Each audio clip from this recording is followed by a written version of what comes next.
ま、ベクハンターの4人。こちらは田畑、熊本、星野、田中ハンターの4人です。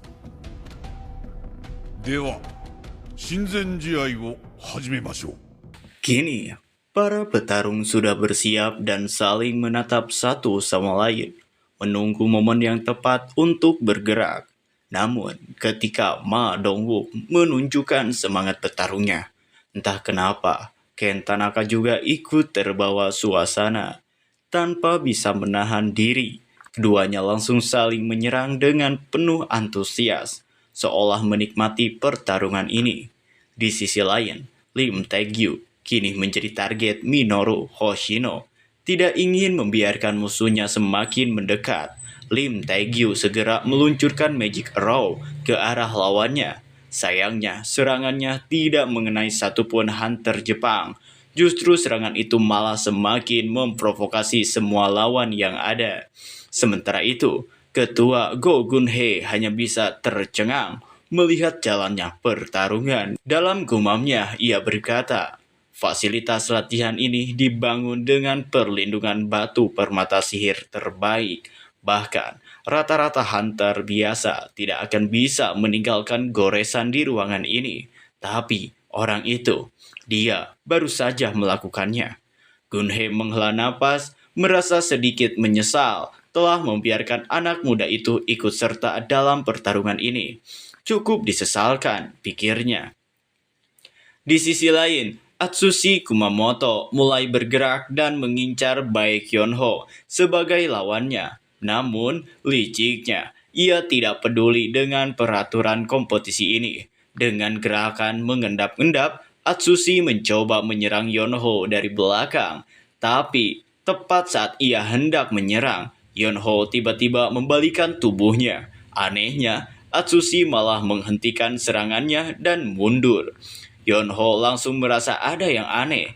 Aku yakin dia mengeluarkan niat membunuh.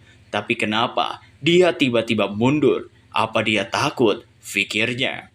Di sisi lain, Atsushi menghela napas panjang. Sial, aku sangat gugup. Kurasa aku tidak cocok jadi seorang hunter, gumamnya dalam hati. Baik Yonho yang memperhatikan lawannya mulai bingung. Ia menyimpulkan bahwa mungkin Atsushi adalah tipe hunter yang tidak suka bertarung. Namun, dalam benaknya, Yonho merasa kecewa. Goto adalah orang yang mengusulkan kompetisi ini, tapi dia sendiri hanya duduk menonton. Jadi, kami ini cuma jadi objek percobaan mereka, pikir Yonho mulai merasa kesal. Dan kini, emosinya mulai meningkat. Tatapannya berubah menjadi tajam dan mengerikan. Melihat ekspresi Yonho, Atsushi langsung ketakutan. Mata itu, dia sungguh menakutkan. Aku tidak ingin ada di sini, ucapnya panik. Tanpa ragu, Baek Yonho mulai menyerang. Sayangnya, serangannya masih belum mengenai target. Sementara itu, di antara para penonton, Park Jong-soo hanya bisa menghela napas dan berkata, dibandingkan dengan mereka, pertarunganku tadi pasti terlihat seperti permainan anak-anak. Mendengar itu, asistennya Yontai berusaha menghiburnya. Itu tidak benar, Hyung-nim. Pertarunganmu tadi sungguh keren kok, ucapnya mencoba menaikkan semangat guild masternya. Benturan dahsyat tiba-tiba mengguncang arena. Baek Yonho yang penasaran dengan sumber suara itu menoleh ke belakang dan melihat Ken Tanaka berhasil membanting Ma Dongwook ke tanah. Namun yang lebih mengejutkan lagi, Ma Dongwook masih sanggup tertawa meskipun telah kalah. Di saat yang sama, Lim Taegyu juga telah terpojok dalam kompetisi ini. Kini, Baek Yonho harus menghadapi 3 hunter Jepang sekaligus. Tapi, meskipun dikepung, Yonho tetap tenang dengan penuh percaya diri. Ia berkata, mengalahkanku lebih dulu lebih mudah daripada mengalahkan Cha Hai-in kah? Kalian sudah meremehkanku. Sementara itu, di sisi lain arena, Kanae Tawata mulai kewalahan menghadapi serangan Cha Hai-in. Sedikit info, Hunter Cha Hai-in dikenal dengan julukan The Dancer atau Sang Penari. Julukan ini diberikan karena gerakannya yang lincah, cepat, dan anggun seperti seorang penari. lalu mampu mengalahkan lawannya dalam waktu singkat.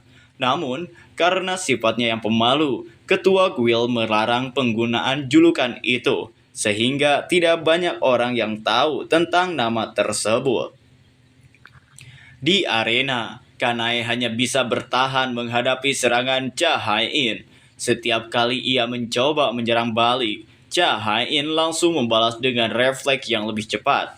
Pada akhirnya, Cha Hai-in berhasil mengejutkan Kanai dan menyentuh di belakangnya. Dengan kata lain, Kanai telah kalah. Setelah memastikan kemenangannya, Cha Hai-in bergegas untuk membantu Baekhyunho. Namun, Atsushi Kumamoto, si gondrong ini, tiba-tiba mencoba menyerang Cha Hai-in dari belakang. Sayangnya, bagi Atsushi, refleks Cha Hai-in jauh lebih cepat. Tanpa ragu, ia langsung memukul wajah Atsushi dengan keras, membuatnya terhuyung ke belakang. Para hunter Jepang yang menyaksikan kejadian itu terkejut. Menurut mereka, gerakan Cha Hai-in luar biasa cepat. Namun, di sisi lain, Cha Hai-in sendiri menyadari bahwa ia bertindak terlalu berlebihan yang akhirnya membuat Atsushi si gondrong murka hingga mimisan. Melihat situasi ini, para hunter Jepang mulai khawatir. Mereka tahu bahwa ketika Atsushi marah, kepribadiannya berubah menjadi lebih beringas, bahkan sampai kehilangan akal sehatnya. Yang lebih mengerikan, dalam mode ini, Atsushi tidak bisa membedakan mana teman dan mana lawan. Melihat situasi ini, Goto berkata kepada Hanekawa, jika ada anggota tim Korea yang terluka serius, hentikan Atsushi secepatnya. Aku hanya ingin menguji kemampuan mereka. Jadi jika menurutmu kita harus menghentikan Atsushi, lebih baik lakukan sekarang. Aku tidak mau bertanggung jawab jika ada yang mati. Sementara itu, Cha Hai-in mulai kesulitan. Kini ia terpojok oleh Atsushi. Meskipun ia mampu melihat semua serangan lawannya, tubuhnya tidak cukup cepat untuk menghindari sepenuhnya. Serangan Atsushi begitu kuat hingga getarannya mengguncang ruangan. Namun saat tendangan Atsushi hampir mengenai Cha Hai-in, tiba-tiba seseorang menghentikannya. Sung Jinwoo. Dengan satu tangan saja, Jinwoo menahan serangan itu tanpa kesulitan.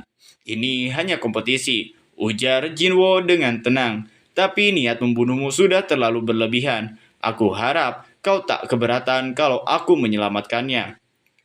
Namun, Atsushi yang sudah murka tidak bisa menerima hal itu. Ia hendak menyerang lagi, tetapi sebelum keadaan semakin memburuk, Jinwoo langsung membanting dan menguncinya dengan mudah.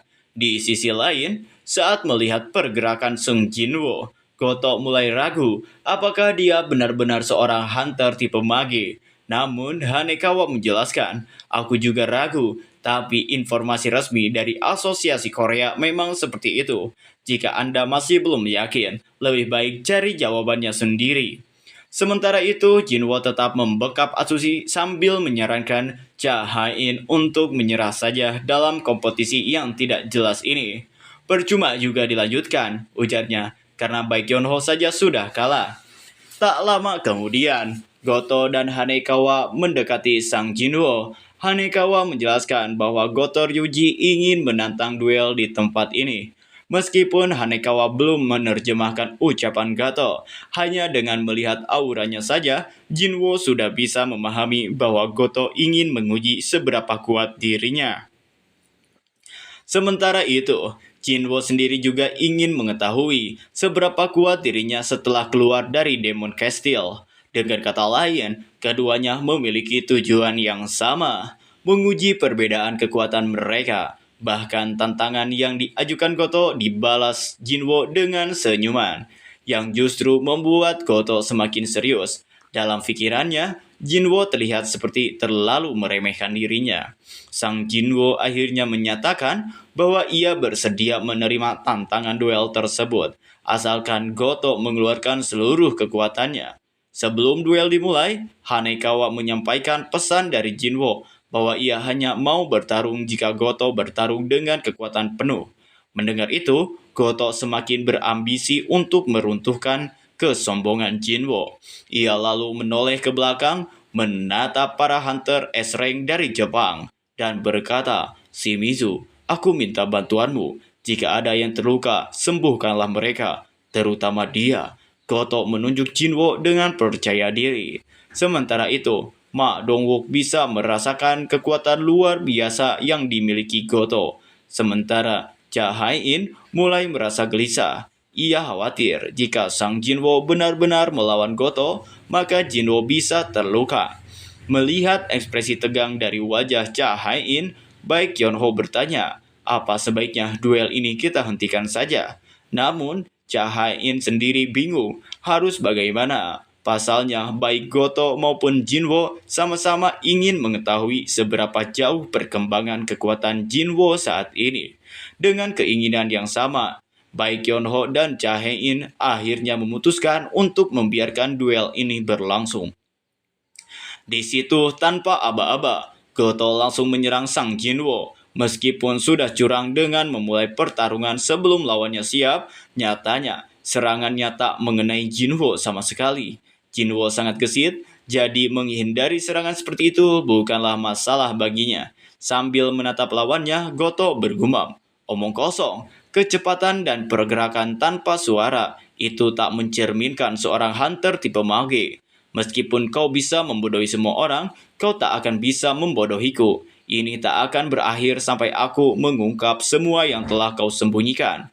Sambil terus bergumam, Goto melancarkan serangan bertubi-tubi. Namun, Jinwo tidak kewalahan sedikit pun. Sebaliknya, ia justru terlihat sangat terhibur dan tersenyum lagi. Jinwo tersenyum bukan tanpa alasan. Goto memang bisa dibilang kuat, namun senyuman hunter sang Jinwo justru membuat mental Goto goyah. Di sisi lain, Ipei mulai berpikir untuk menghentikan duel ini. Sementara itu, Lim Taegyu terkesan dengan semua serangan Goto. Menurutnya, serangan Goto begitu cepat hingga matanya sendiri tak bisa mengikuti pergerakannya. Berbeda dengan Lim Taegyu, Ma Dongwook lebih mengagumi Sung Jinwo yang mampu menghindari semua serangan lawannya dengan begitu mudah.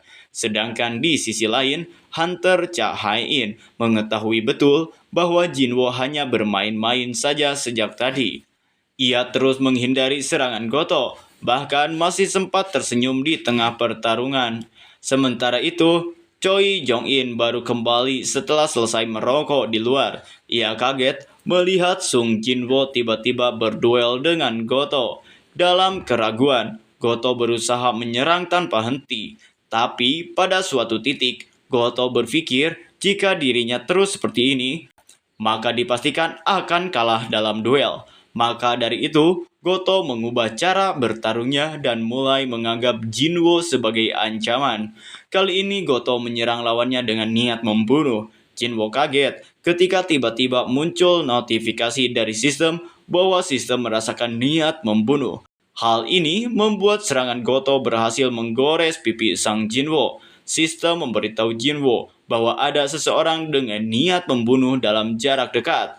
Tidak mau muncul kuis darurat untuk menghabisi Goto. Jinwo pun berniat menyelesaikan duel itu sekarang juga. Dan benar saja, di serangan Goto selanjutnya, Jinwo berhasil menahannya dan menangkap pergelangan tangan lawannya. Saat tertangkap oleh sang Jinwo, Goto cuma bisa bergumam, apa-apaan dengan kekuatan besar ini. Dia bahkan bisa memegang pergelanganku, tapi kenapa dia hanya memilih menahannya? Dengan sorot mata tak terima atas kekalahannya, Goto berkata, brengsek, berhenti bermain-main denganku. Namun Jinwo malah semakin memprovokasinya. Dengan tenang ia berkata, apa maksudmu? Bukankah pertarungan sudah selesai? Jika salah satu di antara kita memegang pergelangan tangan lawannya, atau kita lanjutkan saja duel ini. Tepat setelah Jinwo mengatakan itu, keduanya bersiap mengerahkan seluruh kemampuan mereka. Mengetahui betapa berbahayanya situasi ini, baik Yonho sudah bersiap dengan transformasinya. Namun sebelum dua pukulan bertemu, baik dari pihak Korea maupun Jepang, keduanya sepakat untuk menghentikan duel ini. Sambil memegangi sang Jinwo, Yonho berkata, sudah cukup, hentikan duel ini sekarang. Orang itu adalah pemimpin para hunter Jepang dan pemimpin raid di Pulau Jeju beberapa hari ke depan. Cha Hai-in juga menegaskan, kita tak ingin bertanggung jawab jika dia terluka. Dengan itu, baik Yonho dan Hanekawa akhirnya memutuskan untuk menyudahi kompetisi ini. Setelah situasi mereda, Yonho merasa tidak enak hati karena telah ikut campur dalam duel ini. Namun bagi sang Jinwoo, keputusan yang diambil baik Yonho sudah tepat. Sementara itu, Ma Dongwook memuji kehebatan Jinwoo. Ia berkata, "Kau pria yang cukup menarik. Oh, tubuhmu ternyata sangat keras ya. Aku yakin kekuatan fisikmu sangat besar. Oh iya, guilku sudah penuh dengan pengguna sihir. Kami justru kekurangan petarung fisik jarak dekat. Jika kau tak punya guil, apakah kau mau bergabung dengan kami?" Tak ingin sang Jinwoo direkrut oleh orang lain, Choi Jong-in segera menyela. "Hoi, Master Ma, Sung Jinwoo itu hunter tipe mage tahu." Jong-in sengaja mengatakan itu agar Ma Dongwook mengurangi niatnya. Sejenak, Jinwoo menghela napas panjang. Ada sedikit rasa penyesalan karena terlalu berlebihan dalam duel ini. Namun mengesampingkan semuanya, kejadian hari ini membuatnya memahami bahwa kekuatan para hunter yang ada di sini sangatlah lemah. Tak ada satupun dari mereka yang menyadari bahwa pasukan bayangan Jinwoo telah bersembunyi di balik bayangan mereka. Setelah benar-benar yakin dengan keputusannya, Jinwoo mengatakan kepada ketua Gogunhe tentang raid di Pulau Jeju. Dengan tegas, ia berkata bahwa dirinya tidak akan ikut berpartisipasi. Jawabannya itu tentu saja membuat Go Gunhee terkejut. Di sisi lain, sejak duel berakhir, Goto menjadi lebih pendiam. Hal ini membuat Hanekawa khawatir dan mengejutkan. Ternyata alasan di balik perubahan sikap Goto adalah karena ia merasa takut. Lebih tepatnya, takut akan tekanan sihir dari Hunter Sang Jinwoo. Di malam hari, di gedung Guild White Tiger, baik Yonho kembali diliputi kegalauan karena Sang Jinwoo. Ia terus memikirkan kehebatan hunter tersebut. Meskipun ia telah putus asa dalam merekrut Sang Jinwoo, Yonho masih memiliki rencana lain, membangun hubungan baik dengannya. Sambil mengecek ponselnya, Yonho ingin mengetahui siapa saja hunter yang berpartisipasi dalam raid di Pulau Jeju. Namun ia terkejut saat mengetahui bahwa Sang Jinwoo tidak ada dalam daftar peserta raid.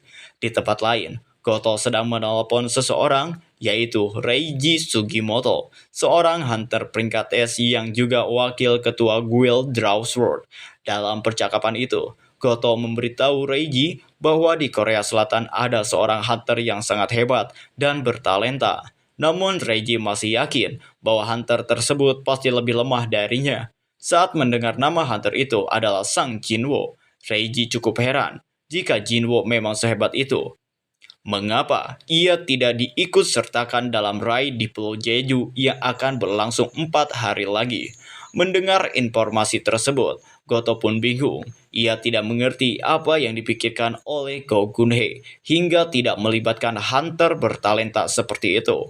Sementara itu, di markas para semut, mereka saling memangsa satu sama lain dalam aksi kanibalisme. Situasi ini membuat Ratu Semut khawatir. Ia berpikir untuk segera meninggalkan pulau ini agar anak-anaknya bisa mendapatkan makanan yang layak, bukan justru memakan sesama. Namun, untuk mewujudkan mimpinya, Ratu Semut membutuhkan anak yang super kuat dan tentara terhebat yang mampu memimpin kerajaan semut mereka. Dan benar saja, di antara ratusan, bahkan ribuan telur yang menetas, lahirlah seekor semut yang selama ini ia harapkan. Inilah hari kemenangan yang dinantikan oleh Ratu Semut. Ia berharap semut yang baru menetas itu akan menjadi yang terkuat. Adegan berpindah kembali kepada MC kita, yaitu Sang Jinwoo. Sesampainya di apartemennya, Jinwoo merasa kesal melihat keadaan rumah yang sangat berantakan. Namun ibunya tetap tersenyum dan berkata, "Sudah 4 tahun, aku tidak melakukan pekerjaan rumah. Apakah kalian mau membantuku?" Jinwoo hanya tersenyum dan mengangguk tanpa banyak bicara. Mereka bertiga pun mulai membersihkan rumah bersama. Di sela-sela kesibukan itu, ibunya tiba-tiba bertanya, "Apa kau pernah mendengar berita tentang ayahmu?" Mendengar pertanyaan itu, Jinwoo terdiam dan terduduk, merasa bersalah. Ia hanya bisa menjawab, "Tidak." Sebenarnya Jinwoo juga ingin memberitahu ibunya bahwa ia kini seorang hunter seperti ayahnya. Namun ia ragu. Tak tahu bagaimana ibunya akan merespon jika mengetahuinya. Meskipun kini ia memiliki banyak uang, ada satu alasan mengapa Jinwo masih tetap tinggal di apartemen tua itu dan terus membayar sewanya. Ibunya masih menunggu kepulangan ayahnya, Sang Alhwan, yang telah lama menghilang. Park Kyung-hee masih berharap suaminya akan kembali ke rumah ini suatu hari nanti. Karena ibunya masih sangat membutuhkannya untuk saat ini. Rai di Pulau Jeju hanya bisa menjadi pikiran yang tersimpan dalam benak Jinwo. Sementara itu, para awak media serentak menyiarkan perkembangan evolusi para semut. Dari semut yang awalnya hanya monster biasa, kini mereka berevolusi menjadi makhluk yang lebih mengerikan. Beberapa bahkan menyerupai manusia. Sebagian besar semut sekarang memiliki sayap dan kekuatan yang jauh lebih besar dari sebelumnya. Di internet, khususnya di media sosial, netizen ramai-ramai merosting Hunter Sang Jinwo. Mereka menganggapnya terlalu takut untuk ikut ride di Pulau Jeju. Namun, meskipun namanya terus menjadi bahan perbincangan, Jinwo tidak terlalu mempedulikannya. Yang lebih ia khawatirkan adalah dampak dari semua ini terhadap adiknya Jin-a. Saat sedang memikirkan hal tersebut, ia tiba-tiba menerima telepon dari Jinho. Jinho memberitahunya bahwa ia telah menemukan kantor untuk guild baru mereka. Tak lama setelah itu, Jinwo langsung pergi ke kantor yang baru saja dibeli Jinho. Di sana Jinho menyerahkan sepucuk surat dan memberitahu bahwa ada seseorang dari luar negeri yang berbicara dalam bahasa Inggris sedang mencari Jinwo. Orang tersebut hanya akan berada di Korea sampai tanggal 17 Juli dan berharap Jinwo segera menghubunginya. Di saat yang sama, setelah menerima surat itu, Jinwo tiba-tiba merasakan kehadiran seseorang dengan niat jahat di sekitar apartemennya. Tanpa berpikir panjang, ia segera bertukar tempat dengan bayangannya. Saat melihat Jinwo menghilang dalam sekejap dan digantikan oleh pasukan bayangannya, Jinho tak bisa menyembunyikan rasa terkejutnya. Mata Jinho membelalak, menyadari sekali lagi betapa luar biasanya kekuatan Jinwo. Di malam yang sepi, di sebuah gang sempit, seorang pria tengah melakukan tindak kejahatan terhadap seorang wanita. Namun aksinya terhenti ketika ia tertangkap basah oleh Hunter Sang Jinwo. Aku ingin tahu, kenapa kau melakukan hal ini? Apa yang membuatmu senang berbuat seperti itu? Tanya Jinwo dengan tatapan dingin. Pria itu hanya tertawa sinis dan menjawab, kenapa? Apa kau mau menasehatiku? Memangnya butuh alasan? Tapi kalau kau ingin tahu, ini sangat menyenangkan. Sambil berkata demikian, pria itu tiba-tiba berlari ke arah Jinwo, berusaha menusuknya. Namun, tepat saat ia berada di hadapan Jinwo, tubuhnya mendadak gemetar. Entah kenapa, rasa takut yang luar biasa menyelimuti dirinya, membuatnya ragu untuk melanjutkan aksinya. Dengan gerakan cepat, Jinwo merampas pisau dari tangan pria itu dan langsung menebas kakinya. Seketika, pria tersebut menjerit kesakitan, terjatuh tak berdaya di tanah. Jinwo lalu menoleh ke arah wanita yang menjadi korban. Cepatlah pulang, ucapnya singkat. Setelah memastikan wanita itu pergi dengan selamat, ia kembali menatap pria yang tergeletak kesakitan di tanah. Pergilah dari tempat ini sebelum tengah malam, dan akui kesalahanmu di kantor polisi. Itu pun kalau kau masih ingin hidup, ujar Jinwo dengan suara dingin.